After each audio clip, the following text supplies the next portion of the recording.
Hello, my name is Luann. Welcome to my channel called Sheep Shenanigans Art. And this is my second episode. I want to thank everybody who viewed my first episode last week. Thank you so much for the comments, for the likes, for the subscriptions. Just really means a lot. I didn't know how this would go, but I do have a lot of support and backing. So thank you all so very much for watching. And my goal here, it's to share what I'm doing, share with others, learn from others. We can learn together and we can just discuss the love of fiber art. So that's kind of me in a nutshell. So thanks again. I just wanted to make sure that you guys know that you very, very much are appreciated. So thank you. I have some things coming up in the next few weeks that I wanted to share with you all. As I told you last time, I retired from the state of New Mexico as an informal educator. And the last 11 years, I went into the classroom, provided lessons on agriculture and mainly fiber art, such as weaving, spinning, felting, dyeing, those kind of things. And I tried to expose that to children, mainly elementary, second through fifth, but I went above and below that. So I just wanted them to see hands-on what it was like to create something out of wool.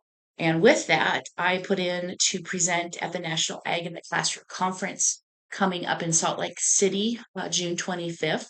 My proposal was accepted. It's basically for K through 8 teachers and resources they can use with activities about fiber art and books that tie in to the fiber art, whether it be spinning, weaving, dyeing, and also some of the cultural aspects of it and the significance of that.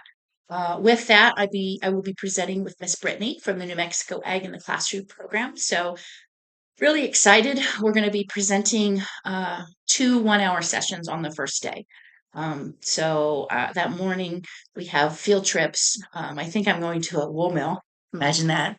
But then that afternoon we'll be presenting twice. So super excited for the opportunity. I will be sharing with them some wool roving. We're going to have the teachers do a little activity with it's a little metal, I don't want to say needle. It's not a spindle. It's just something the Ag in the Classroom put together that they could have students spin and create yarn from the wool. It's a real simple activity.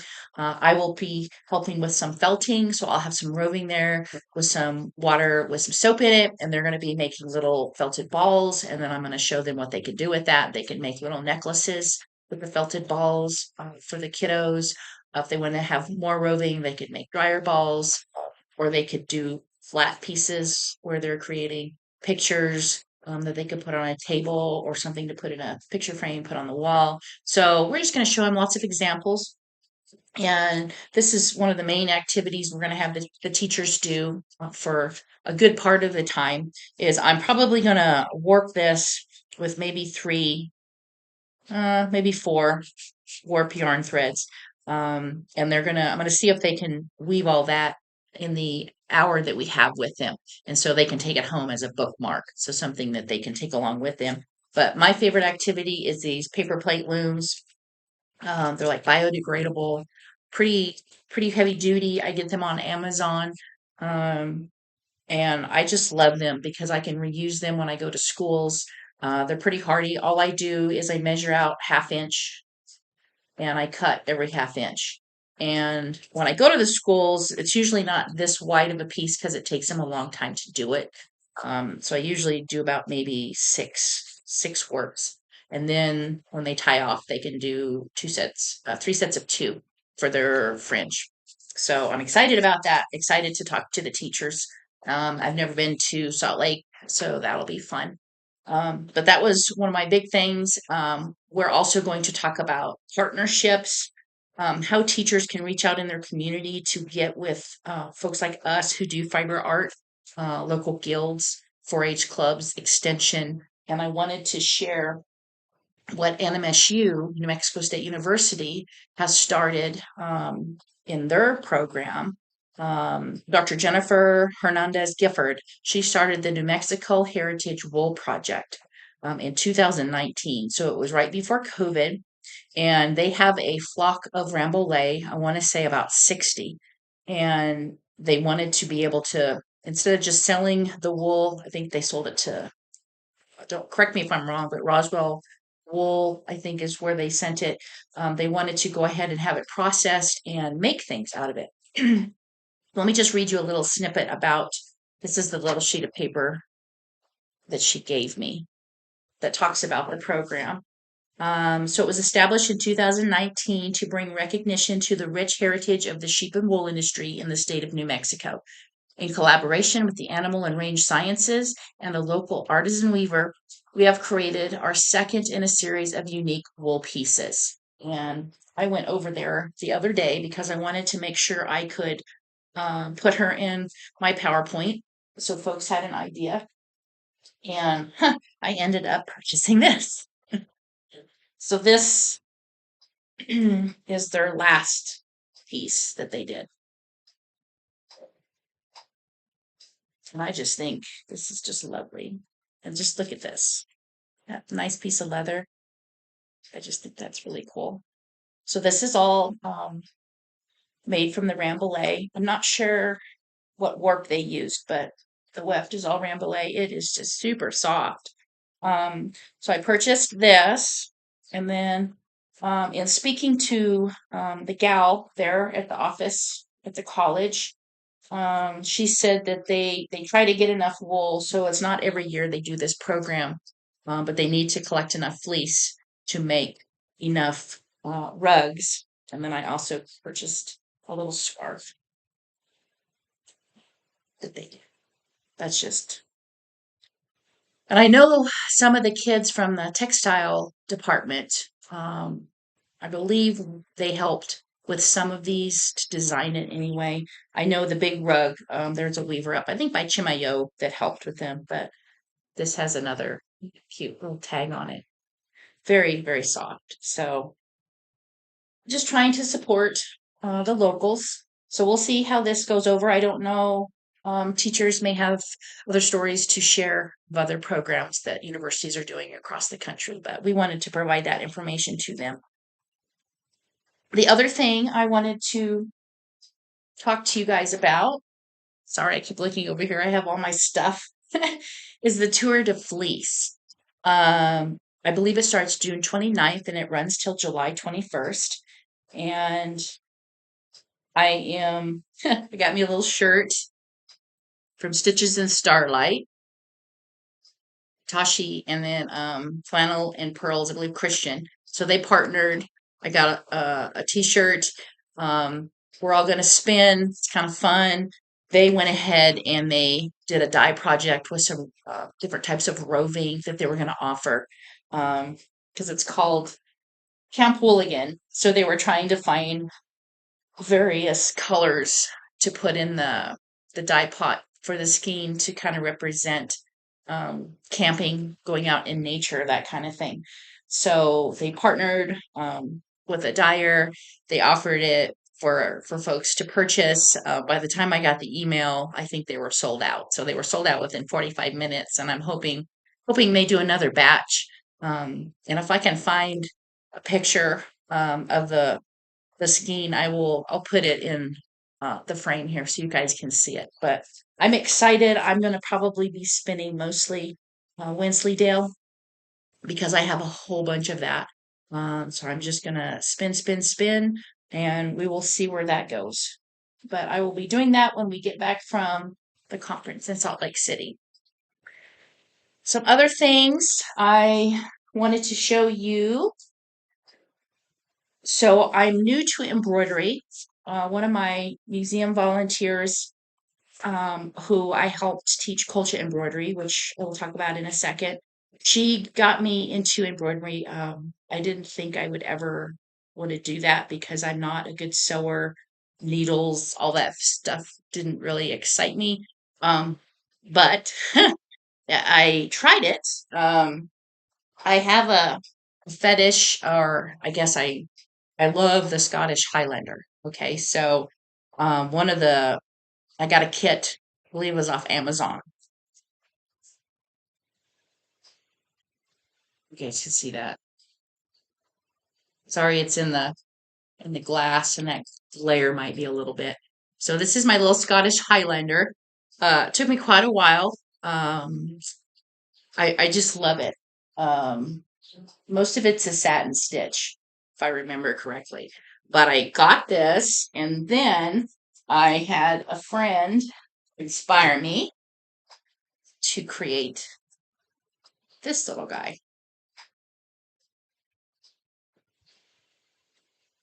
So I painted this one up uh, last Sunday, I believe it was. So I want to maybe do something, do it bigger. Maybe not put so much hair down here. He looks a little chubby, but I thought it turned out really cute, and I can't wait to display them. And then speaking of embroidery, I talked about colcha. So I have a pillow that I made. Oh, I don't know how long ago, a few months ago. So if you guys can see this here in the middle, this little guy with this color, that is all colcha embroidery. And so colcha is a surface couching stitch. Okay. So your needle never goes below the cloth. It's always up at top. It's just a single stitch. It's a couching. So you go and then you go back. So it um, I don't know how to say this. It gets it close to the cloth. Okay, I can't think of the word right now. But it's a beautiful stitch brought over here by the Spanish. So the history of colcha is typically the Spanish. Well, they did bring over Navajo churro in the late 1500s, and they brought over what they considered their embroidery, and they used what they had. So they used the wool from the sheep. And so this little section right here, you can't see it because I used the stitch, it covered it, but I used Sabania. And Sabania is churro, single spun, weft and warp, plain weave. It's just a cloth that they created. And then the colcha stitch, they did on top of it to decorate. So colcha, I believe, means coverlet. And they did this to embellish their their their covers, their bedspreads, whatever you want to say. So I think it turned out really, really cute. I decided to make a small pillow out of it. Uh, I did not make this Sabania. Where did I get this? Los Ranchos de Los Golondrinas, I believe, south of Santa Fe, New Mexico. They have a living history museum, Spanish colonial, and I did buy that there. And then I did this little bird on it. And I thought, well, what do I want to do with it? So I decided to make a pillow. I thought, I'm not the best sewer in the world. I'm still learning. I have a Viking sewing machine that does all of these embroidery stitches. It's an older one. So I'm learning how to use it. But I use these colors. And then I think the back is kind of funky. Fits with the bird theme. And then, of course, I stuffed it with wool. So I have a lot of wool that I will never spin because it's not the best quality. And seconds of alpaca. So that's what it's a really nice pellet. So I wanted to share that with you. If you guys are interested in more colcha embroidery talk, I can pull out some pieces that I did. I haven't done a lot. It's a process where you have to process the fleece, spin, card, comb, spin, however you want to prep it, dye it, weave your sabania, and then the weft is what you use for the stitches. It's a lot. So I have a piece that I did. It took me a while to do it, to weave the sabania, well, to spin the yarn for the sabania, and then spin the weft and dye it. So it took me a little bit of time, but I can certainly share that if you guys are interested. Just let me know. All right, so that is my embroidery. Um, Trying to think. I showed you guys this yarn last week, and I forgot to. Here is the fleece. I just wanted to show you guys this. And so It's just made up of all of these rich, look at that, all of these beautiful colors. And if I could remember, it was CVM Corriedale Wensleydale Cross. So very soft. So I went ahead and I washed the remainder of the fleece I had because I still got grease on it. I'm going to spin it up, and I have this yarn right here. It's called Ice Yarns. Let's see here. 100, let's see, 10% mohair, 15% wool, the rest acrylic, which I don't like, but I'm trying to support a yarn shop.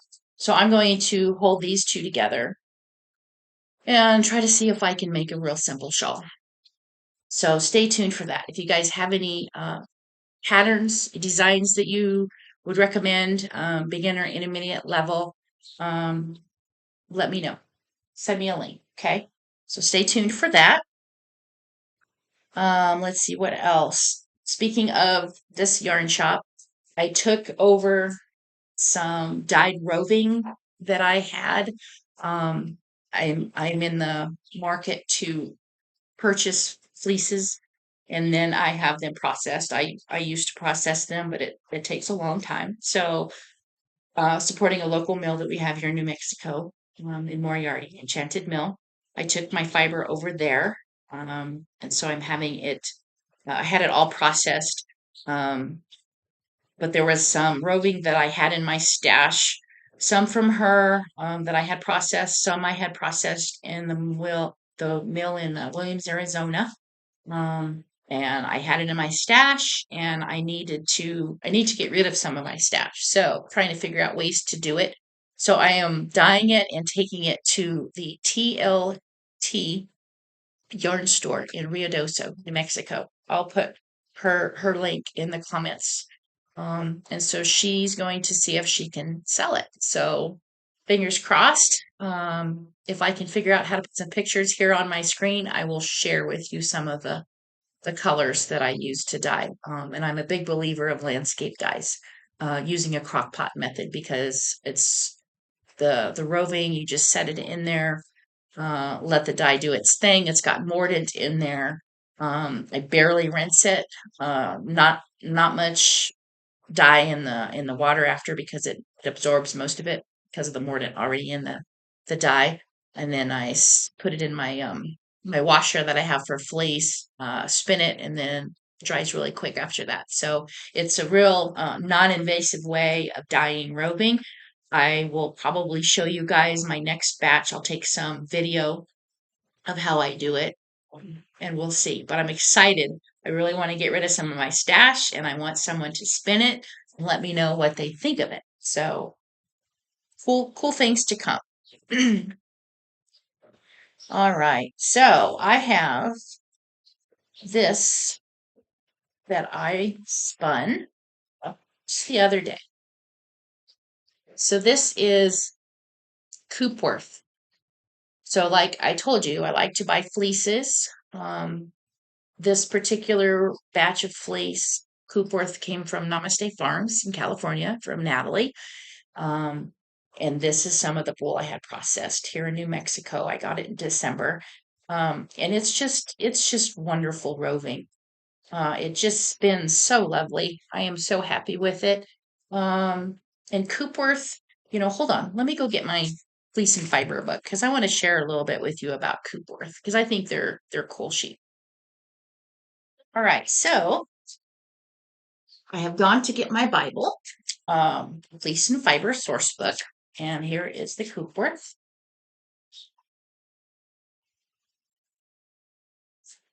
So the Coopworth, named for Ian Coop, a college researcher in New Zealand who developed the breed in the 1950s using border Leicesters and Romneys. Coopworth are known for high productivity. Let's see, traits evaluated for registration include things such as fleece growth, fertility, and lamb survival and growth rate. So let me see if I can find. So typical fleece, 8 to 10 pounds, staple length 5 to 8 inches. So it's a pretty good staple. And micron 30 to 39. So not the softest. White is the traditional color. I did get some gray, but most of the fleeces I get are white. And they just have, where are we at? Little French fry. The fleeces I always got look like little French fries. So I really like the Coopworth. So we'll see. I don't know. I have quite a bit of it. I have a bag, so it's probably 4 or 5 pounds. So I will get that spun up. What I would probably do is dye this. I'm not sure what color yet, but um, I have some natural dyes. Chamisa that I could use. Cochineal, of course. So stay tuned. We'll see. We'll see what I want to do with this. I haven't thought about it yet. So lots of spinning to relax, getting ready for the Tour de Fleece. So that's exciting. I wanted to share with you all because I had told you I'm going to be teaching a class this Friday, embroidery at the local art museum. Anyway, I don't know if you guys have ever heard of this. If you guys are stitchers, my volunteer again that has helped me along the way with everything I do, culture embroidery and embroidery, quilting, the Needle Index. So she showed me this book and I haven't got all my needles yet, but it goes and it talks about ballpoint sewing, beading, um, carpet, chenille, darners, embroidery pool, all the different needles there are. And there's a little guide right here. And so if you have your needle, you don't know what it is, flip this out, look at the charts, and match it up. Lay your needle on there, and it'll tell you what it is. Because I know, learning tapestry in culture, I use a size 20 tapestry needle. If I do culture on like felted wool, like when we do Christmas ornaments, you need a chenille needle because of the point. Um, but there's quilting, the betweens. I'm starting to learn to quilt. That's another episode. I will show you my progress. I'm hoping in 5 years I will complete my first handmade quilts. Probably be the last fully hand sewn one I do, but that's okay. So anyway, this is a really neat book. I got this a stitching shop. They're out of Colorado. I just Googled this book and I found it from these guys. So very excited about that. And I have some other embroidery projects going. I'm going to work on some felted dryer balls that I made and putting some colcha on it. My friend who also used to volunteer for me, who is also Luann, she is going to be teaching a mini session. And Luann, correct me if I'm wrong. Is it the Wisconsin or Michigan Fiber Festival? So if you guys are from that area, check it out. It's a great little workshop. She's going to teach you the stitch, and I think she's going to show you how to do it on felted balls so you could make Christmas ornaments. So I would like to make some examples for her so she can show. Okay. What else? I am going to also be carding up some bats. So I have oodles and oodles of fiber. Fiber that I have purchased and fiber that I have just dyed, and I just love to dye fiber. So look at that. Look at that beautiful lock. So this, let's see. Little Horns, oh, sorry, Little Hooves Romney. That's where I got this fleece. So it's a Romney fleece that I purchased. Um, and I just took the fleece. This method again, you heard me talk about landscape dyes, and that's what I used. I used Kingfisher and Wild Raspberry, which are two of the colors. And I put them both in the dye pot, and look at how the colors just turned out. Just beautiful.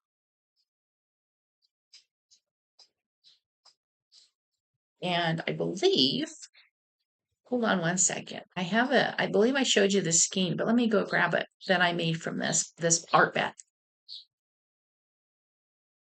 So this lovely fleece was this beautiful art yarn skein that I showed you.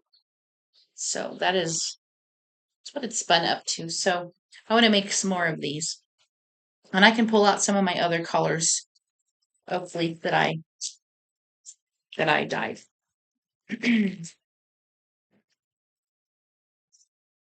So if you all have any questions, if there's something that I talk about that you all want to know more about, um, just shoot me a message. You're more than welcome to email me. My email is luannsfiber@yahoo.com. LUANNS little underscore fiber FIBER @yahoo.com. So feel free to email me or message me here on YouTube. I also have an Instagram account, Cheap Shenanigans Art. So you're welcome to private message me there. So in the upcoming episodes, I want to show you some of my looms. I have not worked on any of my tapestry, the tapestry projects that I showed you last week. I haven't done any more on that. So I need to get going on that because I need to get it done in the next by July, mid-July. So I need to get that worked on. I also I'm ashamed to say I have a floor loom and I did some Christmas presents with mug rugs or coasters. And I have a little bit of warp that I didn't throw away. It's still on there that I could probably get. I did 2 sets of coasters. I could probably get um, 2 and 2, so a set of 4 coasters, but 2 match, 2 don't. I need to finish that so I can save that warp. And then I'm going to show you what I'm going to weave with that after that project. So I went and got my bobbins that I wanted to show you. After I get my little coasters off of the floor loom that I have, my next project, one of two, I'm either going to put 9 yards of cotton warp on there and make some rugs, or I'm going to put probably 3 to 6 yards, depending on how many I want to make rugs, to weave my alpaca. And so this is one of my big bobbins that I made off of my King Bee, my Spinolution. So what I've done is I have core spun. You guys can see the core there. I have alpaca roving, so I just force spun it, and I think I'm just gonna take this right off, ball it up, and weave with it, and I'm gonna make me an alpaca rug. So I think it'll be quick weaving. I have 2 of these done. It doesn't take long to do a bobbin. So I have mostly brown and mostly black alpaca roving. So that's another project I want to get back to weaving because I haven't done it in a while. So with that, I think that's about all I'm going to talk about today. I'm in the patio here in the house. It's about 9:30 in the morning and it's starting to get hot. The air conditioner, I have the doors open. The air conditioner has not kicked on yet, but it's starting to warm up. So I am going to go ahead and stop filming. Hopefully I can get this edited, get it out by tomorrow for you all. I need to do some prep work for my embroidery class. I need to cut out my blocks and put the cactus pattern on today. And also, I don't know if you ever watch Textiles and Tea. I believe it's HGA that puts that out today, this afternoon. This will be out probably after it comes with the live feed. But if you guys are interested, Taniba Natani is going to be talking with them, and she is a Navajo weaver that I just adore. I took class with her through Zoom through Dene College over COVID, and I bought my first Navajo spindle, and She attempted to teach me how to spin with a Navajo spindle, and it is not easy. And she makes it look so easy. I believe there is a YouTube video of her spinning on her spindle, but today she is going to uh, talk live and probably talk about what she's been up to, what her weavings are doing, what inspires her. But anyway, I just wanted to throw that out there so you guys can watch her. She's just amazing. So anywho, I think I'm going to call it a day. Thank you again so much for joining me. Any questions, any comments, suggestions, want to know more about something that I failed to talk about, please put it in the comments, email me, message me on Instagram, YouTube. I'm here. I just want others to learn. I want to learn. If there's anything I know that you might want to know more about, just let me know because I think that's what our fiber community is all about. So until next time, I wish you a good week. Stay cool and thank you so much for watching. Okay, and maybe next time we'll get into more shenanigans with the wool, and I'll see what else I can show you guys. And hopefully we'll have some fun with the fiber art. All right, take care.